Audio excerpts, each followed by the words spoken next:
Welcome to TRS Clips, where you'll find happiness through your own curiosity. Would you like to draw out a picture of the actual war? If we hypothetically take a time machine and go back to around 15,000 BC when that war was happening, what did it look like? How many people were participating? What is the visual of the war field? Why do Ravan's sons have those kind of powers in the first place? What is actually trying to be said from a human history perspective? So the Yuddha Kand, the final war between the Vanar Sena and Sri Ram and Lakshman against the Rakshasas. This war was very different from, let's say, what we may know of in the Mahabharata. In this war, there were no rules. So it was fought day and night, whatever it takes. The Vanaras surrounded the city, encircled the city on all sides, filled up the moat. There was a protective moat around the city and charged. And they charged with rocks, tree trunks, whatever they could find to break down the doors and attack. The Rakshasas came out of the city to protect it. And it was soon a man-to-man combat. So there are descriptions of a Vanar sitting on top of a Rakshas, and these are detailed descriptions, sitting on top of Vanar, grabbing his head, twisting the neck, and yanking it off. There were many, many casualties, by the way, on both sides. Even before the war, Ram had made this observation. He said, for one person's mistake, this is going to be a terrible war.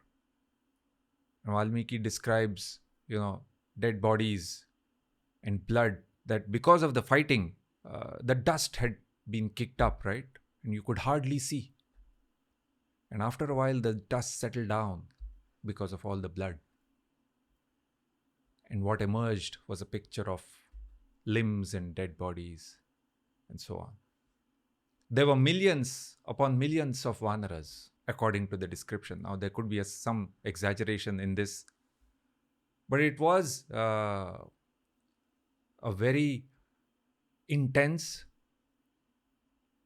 war without a stop, practically. Of course, when both sides were, tired or to regroup, they would go back a little bit and attack again. Which side was bigger? In terms of the numbers, both sides were had huge numbers at hand. The Rakshasas were better equipped because they had all the arms which the Vanaras didn't have. How does the war pan out? Ravan suffers one loss after another amongst his top generals. Of course, there are times when the Vanaras also have a setback, like the time when Indrajit's arrows injure many of them. And of course, there is the famous episode of Ram and Lakshman lying injured because of Indrajit's arrows. So there is one interesting point where on the first day of war, Indrajit injures Ram and Lakshman, and he thinks that he has won the war, that they are dead. And he goes back and tells Ravan that they are dead. And he embraces him, thinking that the war is over on the first day itself. But overall, Ravan continues to lose one general after another. Finally, he calls on Kumbhakarna, his brother, Indrajit, his son, and in the end, he goes himself as well. What is said about him as a warrior? He was a great warrior, no doubt. So was Indrajit, by the way, who had won over Indra. That is why the name Indrajit. Ram and Ravan's battle is also described in detail. And in the end, the arrow that takes down Ravan, finally, is described as, you would almost think of it as a modern day missile, because the description is given that it had a hollow center. There was a fire burning through that hollow center, and it could blast through man, beast, or doors. And that is the one that hit Ravan. And it went right through him. And as his bow slipped, Valmiki says, Even before he hit the ground, his life breath had also slipped out of him. It was so powerful. What do you make of the weaponry after your studies? Clearly, there is some technology, war technology, that has been lost over time. So we don't understand it. Some of it is possible to understand. For example, the description of the missile that I gave. Yes, you would say some sort of a chemical reaction which generates fire, and therefore the arrow zips forward and strikes. But there is also the war technology related to mantras, which we don't understand now. We can't recreate that. That's clearly written in the Valmiki Ramayana. Yes. That there was some element of... Well, there are descriptions of them,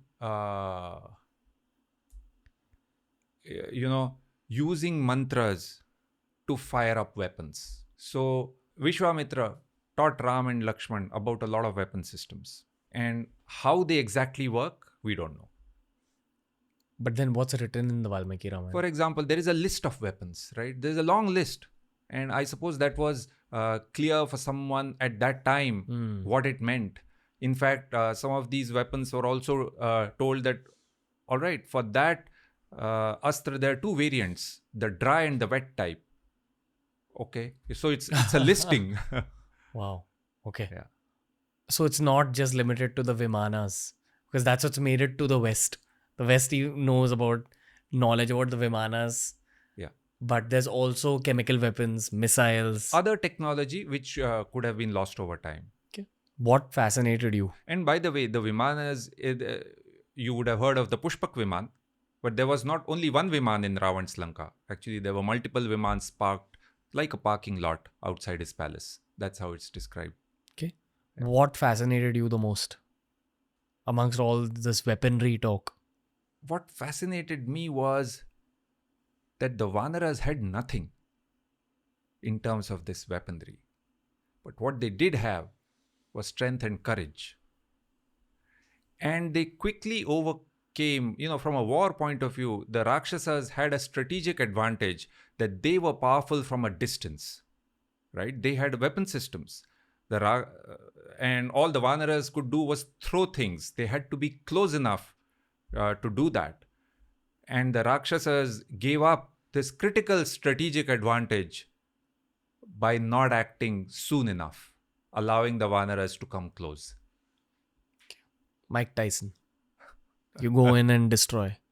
Hey, if you enjoyed today's clip, make sure you check out all the other clips we've uploaded on this channel. You'll find a clip related to almost every single topic as long as you're willing to search for it.